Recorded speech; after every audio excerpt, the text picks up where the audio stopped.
because I think people are starting to go nuts here. So here's the big things. Of course, the fight with Jermell Charlo, which is the younger Charlo at 154. He's the undisputed champion, fighting Canelo Alvarez, who's undisputed right now at 168, I believe it is. Now, people at first were criticizing this fight.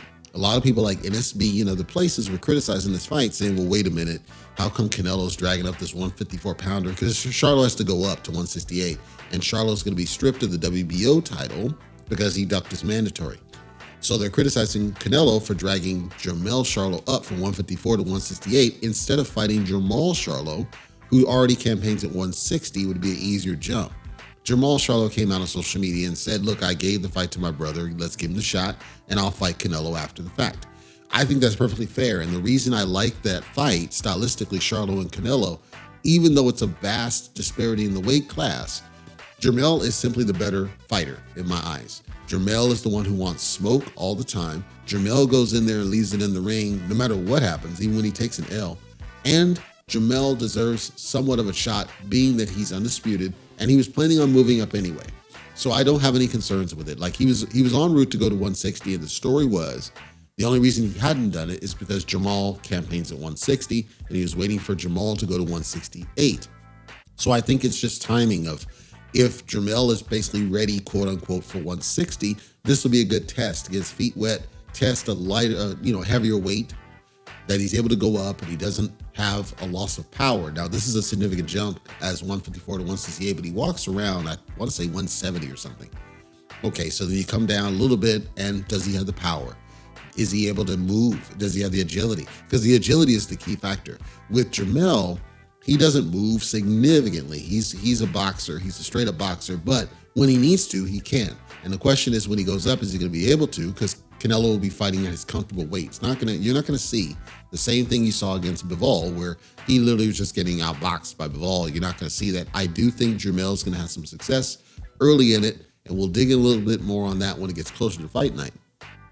Well, then with Jermall's a whole different ball game, because Jermall's been sitting on, I believe it's the WBC title at 160 for ages odd and not fighting mandatories, and he doesn't want to really unify with anybody else. And so people are okay with Jermall. They just wanted Jermall first. Well, I find that hypocritical, because if anything, I think Jermall should go second, because Jermall needs to fight somebody the F else, because he hadn't fought nobody else.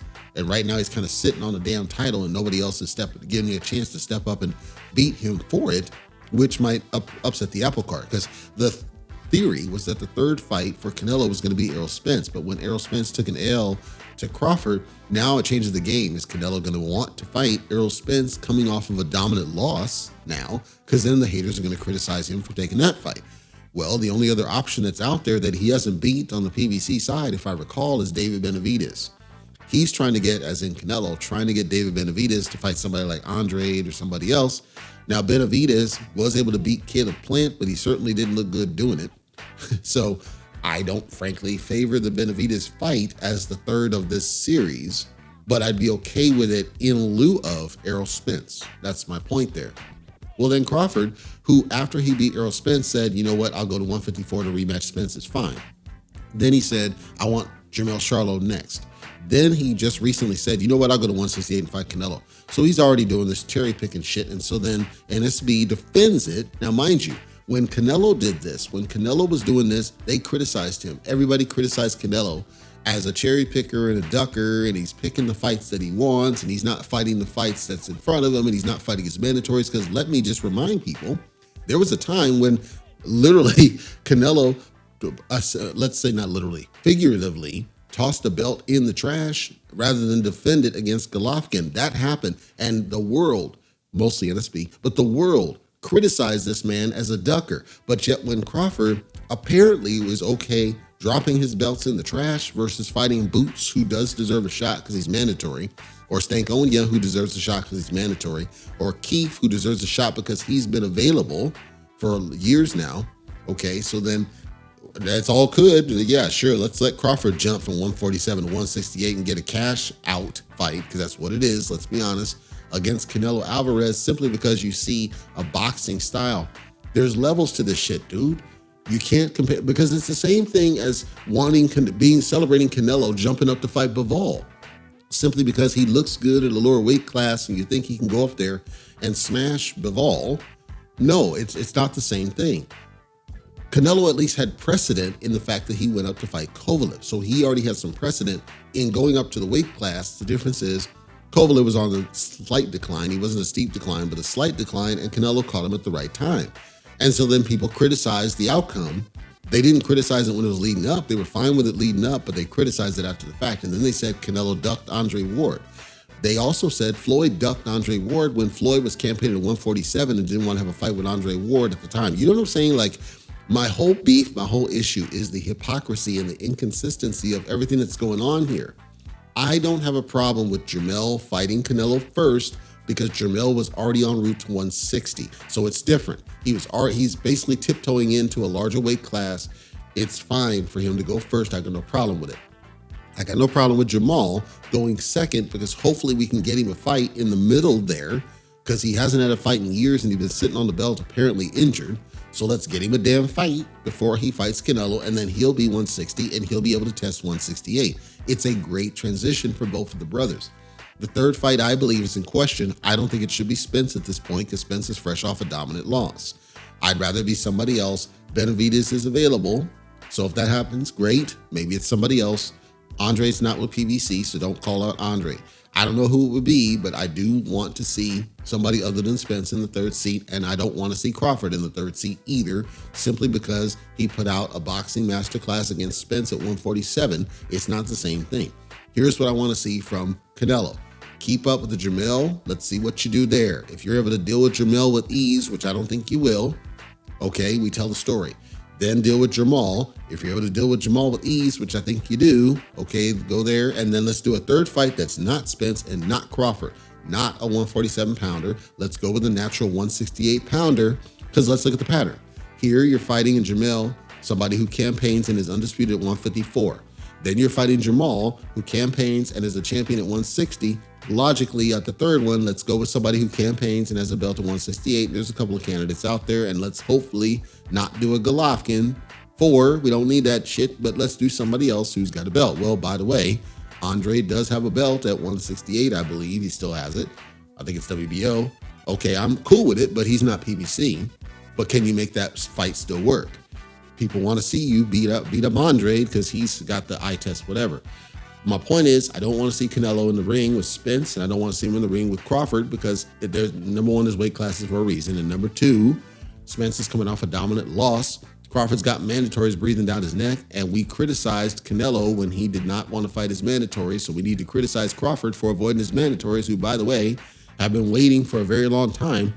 That's Spence's fault, but now Crawford's got the belts. It's on him. So step up, and this is what I want from Crawford. Step up and fight a mandatory number one, Jerome Boots Ennis. Step up and fight a mandatory number two, Stankonia. Fight him, I don't care. Fight Keith, Once Upon a Time Thurman. That's cool, he's available. I don't give a damn if you fight him at 154, that's fine. He's available. He's closer to your weight class. He's a get-back fight after this fight that you have with Errol Spence. I'm cool with that one, no problem. Fight Danny Swift at 154. I don't care about that. That's fine. That's a great fight because Danny Swift seems to have grown into 154 very nicely. So that'd be a good test for you of somebody that beat you in the AMs. Okay, let's go that route. I'm cool with all of those are viable fights. Hell, I don't care if you want to just take an easy, quote unquote, get back and fight somebody like Blair Cobbs. I don't give a damn. Cool. I would rather you fight your mandatories.